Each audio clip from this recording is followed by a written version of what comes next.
My ex has been stalking me for 7 years, and nobody believes me. I don't even know where to start, but I need to get this out. My hands are shaking while I type this, because every time I talk about it, people either tell me I'm being dramatic, paranoid, or he'll get bored eventually. It's been 7 years and he hasn't stopped. When I was 22, I dated a guy named Marcus. At first, he was charming in the way that feels like a drug.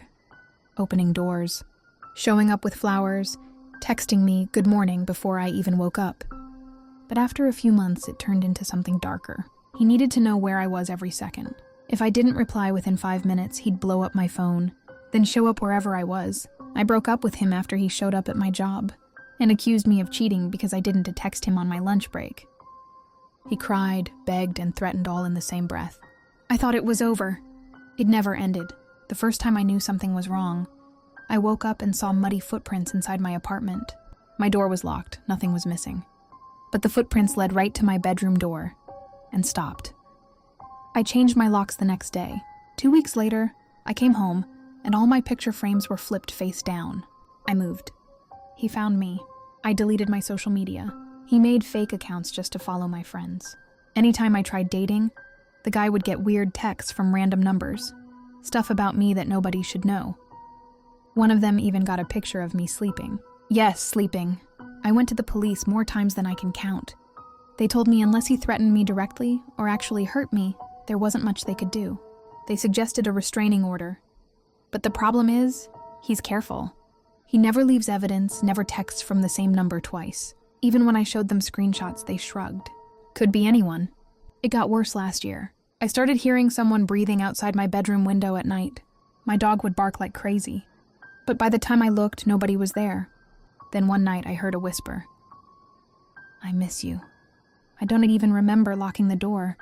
I just grabbed my keys and drove to my sister S' house, sobbing the whole way. When I came back the next morning, there was a note on my bed. No forced entry, no broken glass. Just a folded piece of paper that said, "Running won't save you." I switched apartments again. This time I didn't tell anyone except my family where I lived. I even used a fake name on the lease. I felt safe for a few months, until last week. I was brushing my teeth before work, and when I wiped the fog off the bathroom mirror, there were words written underneath. Nice try.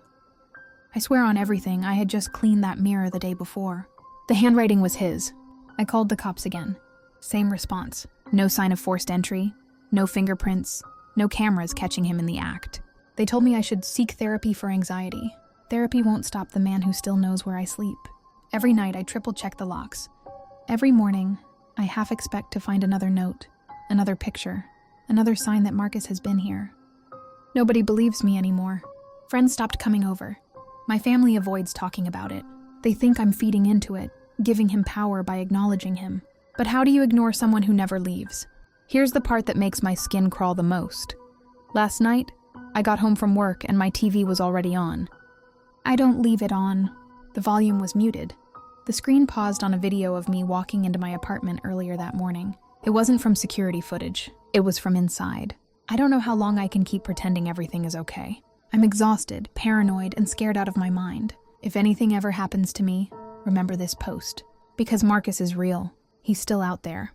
And he's still watching.